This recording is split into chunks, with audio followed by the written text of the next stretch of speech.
Bora te atualizar sobre o Vasco, que tenta devolver Pedrinho ao comando da SAF nas próximas horas.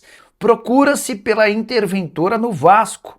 Ela desapareceu para desespero de torcedores organizados do clube. Tem últimas de mercado, bastidores, finanças e Haaland falando sobre o confronto contra a seleção brasileira. O artilheiro do Manchester City colocou todo o favoritismo em uma seleção específica. Fala aí pessoal, sou Jorge Nicola, bem-vindos a mais um vídeo do canal. Sempre bom ter vocês por aqui, sem perder tempo. Pedir para deixar like, se inscrever no canal e ativar as notificações. E Haaland falou sobre o confronto de Brasil e Noruega. Sim, a Noruega venceu nessa terça-feira a Costa do Marfim por 2-1, um jogo bem equilibrado. A Noruega abre o placar com um golaço de Nusa, a Costa do Marfim chega ao empate com Diallo, mas na reta final da partida, aproveitando-se de um bom passe da direita, o Haaland só teve o trabalho de colocar para dentro do gol, assegurando a vitória da Noruega, adversária do Brasil. O jogo marcado para New Jersey, MetLife Stadium, no próximo domingo às 5 da tarde.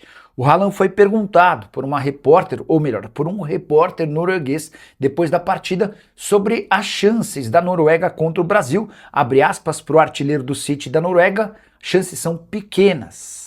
Depois ele completou, nem acredito que vamos jogar contra o Brasil nas oitavas. E aí a diferença de tratamento, né? Enquanto Keito Shiagai, atacante inexpressivo da seleção japonesa, reserva da seleção do seu país, disse que o Brasil já não era o mesmo e que daria para enfrentar de igual para igual o Haaland, na condição de alguém que marca mais gols do que tem jogos na seleção norueguesa, tratando a seleção brasileira com tanto respeito. Acho até que ele está querendo jogar a responsabilidade, como já havia feito antes do confronto contra a França, em que ele confirmou ou defendeu a decisão do técnico norueguês de poupar todos os titulares, afirmando que a França venceria de qualquer jeito. Seleção norueguesa que teve o melhor ataque, o ataque mais positivo de todas as seleções que disputam o Mundial nesse ciclo de Copa do Mundo, mas que levou gols em todas as partidas dessa Copa do Mundo. Foram 34 jogos nesse ciclo e 37 gols sofridos. Ataque excelente, mas defesa que deixa bastante a desejar. Para mim, o Brasil é favorito, sim senhor, contra a Noruega. Gostaria de saber a sua opinião. Já use espaço para comentário e registre o que você pensa, beleza? Para falar sobre o Vasco e a busca desenfreada de torcedores organizados do Vasco por Samantha Longo.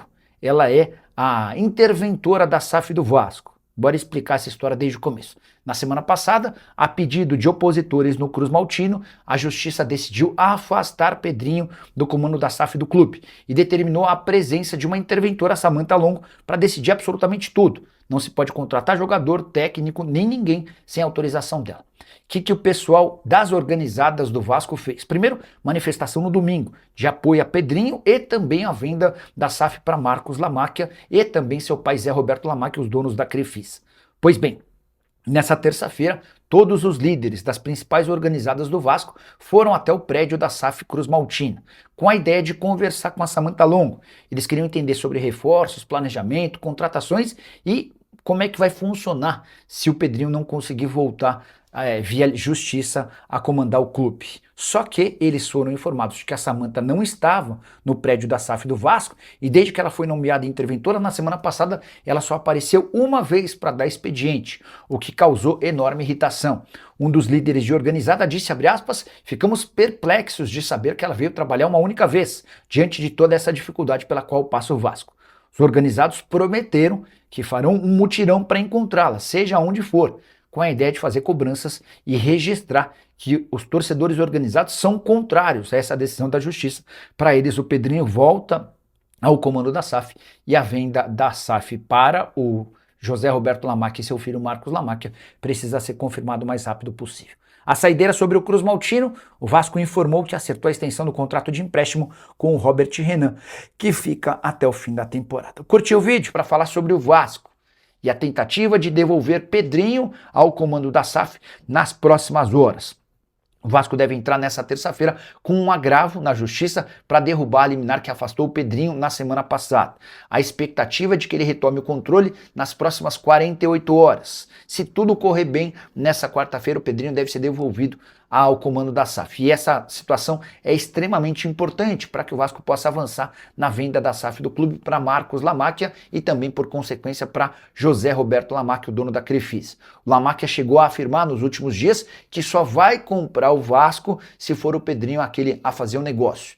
A equipe jurídica do dono da Crefisa também está atuando para tentar devolver o Pedrinho ao comando da SAF. Situação delicada e importante e que causou algumas rusgas. Mas talvez o momento mais importante a partir de tudo isso seja a constatação de que praticamente todo mundo no Vasco pensa que a venda da SAF para a Crefisa seja o melhor dos caminhos. A gente viu torcedores se manifestando durante o fim de semana na frente de São Januário, em nome de Pedrinho e também de Lamacchia.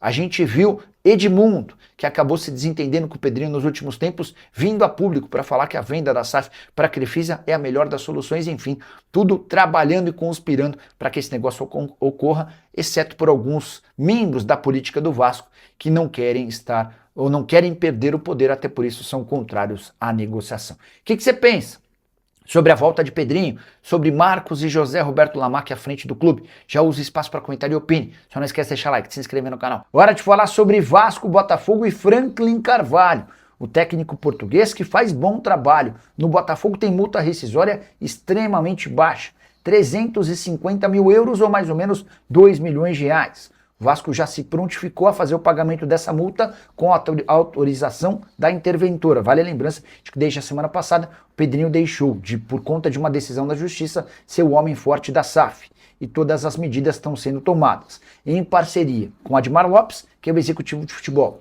com o Fred Luz, que é o CEO, mais com a canetada dessa desembargadora. O Vasco já topou fazer o pagamento da multa e ofereceu ao Franklin Carvalho um salário bem mais alto do que o atual e contrato até dezembro de 2027. Franklin ficou de tomar sua decisão. Nas próximas horas saberemos a qualquer momento se o técnico do Botafogo vai ser o comandante do Vasco. A proposta lhe agradou. O que pesa hoje é trocar um clube do Rio por outro, em meio à temporada, até porque foi o Botafogo quem apostou no Franklin para dar sua primeira oportunidade como técnico principal. Ele era até então auxiliar técnico de Arthur Jorge. Você vascaíno gosta do nome do Franklin? E você botafoguense está preocupado com a possibilidade de perdê-lo? Use o espaço para comentário e já registra a sua opinião, beleza? O José Francisco pedindo para eu falar sobre o Vasco, se foi vendido ainda não. E essa ação na justiça de um grupo político atrapalha e atrasa a venda que estava bem avançada para Marcos Lamacchia e José Roberto Lamacchia. Mandei mensagem para o presidente do Vasco e estou aguardando a resposta. Tá? Qualquer coisa eu ligo para ele daqui a pouquinho. Lamacchia desistiu do Vasco e vai comprar a Lusa? Não, a Lusa já tem dono. O Lamacchia vai acabar ficando com o Vasco, né? É só essa questão da justiça ser resolvida. Existe uma expectativa das pessoas ligadas ao Pedrinho de que até essa sexta-feira a liminar caia e as tratativas com Marcos Lamacchia e José Roberto Lamacchia possam avançar. Deossa do Betis no Flamengo, estou esperando a resposta do Boto, tá? Vamos ver se ele conta alguma coisa pra gente. Fala, rapaziada boa, beleza? Chegamos aqui com mais um giro de notícias exclusivas e atualizadas do maior clube do Brasil. Claro que ele falando do Vasco da Gama neste dia 1º de julho, né? Com muita informação do mercado da bola pra vocês. Então, rapaziada, desde já, peço seu like, se inscreva no nosso canal, ative o sininho das notificações para receber as principais informações do clube. Um grande abraço pra vocês e até o próximo vídeo. Fui.